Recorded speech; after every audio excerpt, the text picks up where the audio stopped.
Narrator voice begins. When I bought my home in a quiet neighborhood, I thought I was moving toward peace, manicured lawns, kids riding bicycles, neighbors waving as they watered flowers. But behind the freshly painted fences and HOA signs was a nightmare waiting to unfold. I didn't know that one neighbor, the woman we'll call Karen, would turn this place into a war zone. And I certainly didn't know she would one day pull a gun on my daughter. What she didn't realize, my daughter is the sheriff of this county. This is how it all went down. A broken bar.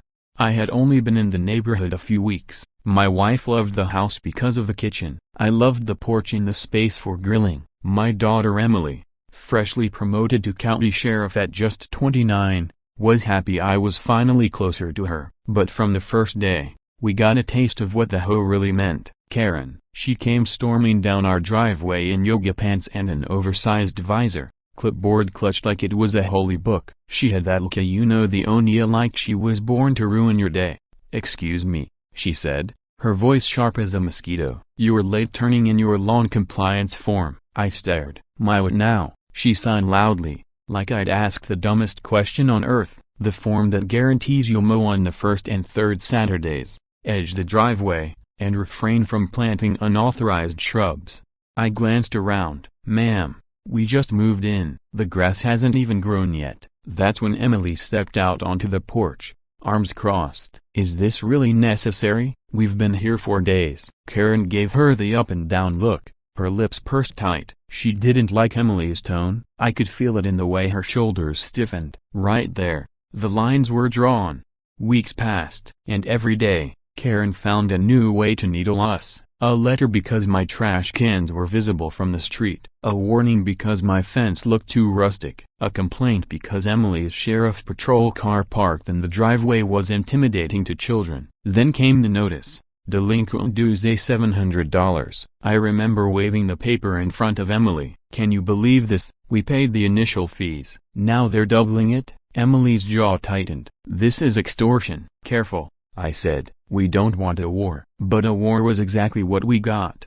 It all boiled over one muggy evening. The sun was melting into the horizon, fireflies blinking alive. I was carrying grocery bags when I saw Karen striding up the sidewalk, red-faced, hair frazzled, and eyes blazing like coals. Emily was out front, still in her sheriff uniform after a long shift. She leaned against her patrol car, sipping from a water bottle, calm, unaware of what was coming. Karen's voice ripped through the air. "Where's my money?" Emily straightened. "Karen, back off. You've already harassed us enough. You think you can live here for free?" Karen screeched. "Not on my street." Then, an emotion so quick it froze my blood, Karen yanked something from her oversized purse. At first, I thought it was another clipboard, but no, it was a gun. A small black pistol, aimed directly at my daughter's chest. The grocery bag slid from my hand. Oranges rolled down the driveway. My heart slammed against my ribs. "Karen," I roared, "have you lost your mind?" But Emily didn't move,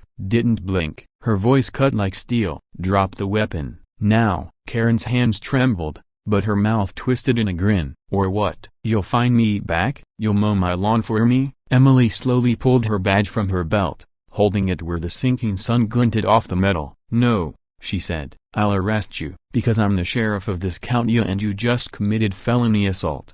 Karen's face went slack, disbelief washing over her like a wave. "You're lying," she spat. "You can't be." But she never got to finish. In one swift motion, Emily stepped forward, twisted Karen's wrist, and the gun clattered to the pavement. Before Karen could squeal, Emily had her pinned and in cuffs. I stood frozen, my heart hammering, watching my daughter handle the situation with the calm of a professional. "You're under arrest," Emily declared, her voice echoing across the neighborhood. "Aggravated assault with a deadly weapon." That's when the curtains started twitching. One by one, neighbors peeked from windows and doors, eyes wide, mouths hanging open. Karen shrieked like a banshee. "This is a setup. She's not really the sheriff, she's a criminal. I'm the victim." But moments later, the blue lights of a patrol car cut through the dusk. Emily's deputies had arrived, summoned by her radio. They stepped out, greeted her with respect, and calmly placed the raging Karen in the back seat. Her screams echoed down the street as the car drove off. The neighborhood was never the same. The headline hit the local news the very next morning. HOA enforcer arrested after pulling gun on county sheriff over dues. Neighbors couldn't believe it. Some stopped by to apologize. Others swore they'd never liked Karen anyway. The HOA president, Mr. Willis, stammered through an emergency meeting, his hands shaking without Karen whispering in his ear. Emily attended that meeting in uniform. She stood tall at the front of the room, her badge gleaming. Her voice was steady, commanding. This HOA doesn't get to bully residents. It doesn't get to make up rules and terrorize families. From now on, you operate within the law or I'll be back, and you know I'll be watching. The room was silent. For once, there was no gavel, no fake motions, no smug nods, just silence.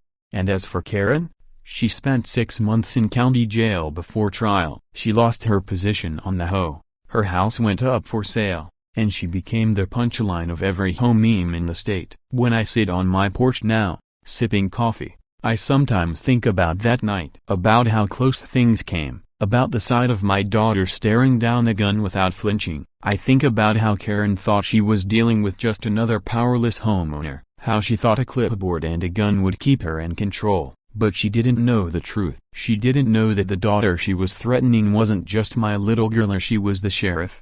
Narrator voice a closing. So, if you ever move into a neighborhood with an HOA, remember this story. Some folks let power go to their head. Some folks will push and push until they break. But if they push the wrong persona like my daughter, they'll find out just how far the law can reach. And in the end, no HOA, no clipboard, and no petty dues are worth pulling a trigger. Because that's how you go from Karen with a clipboard to Karen in a jail cell.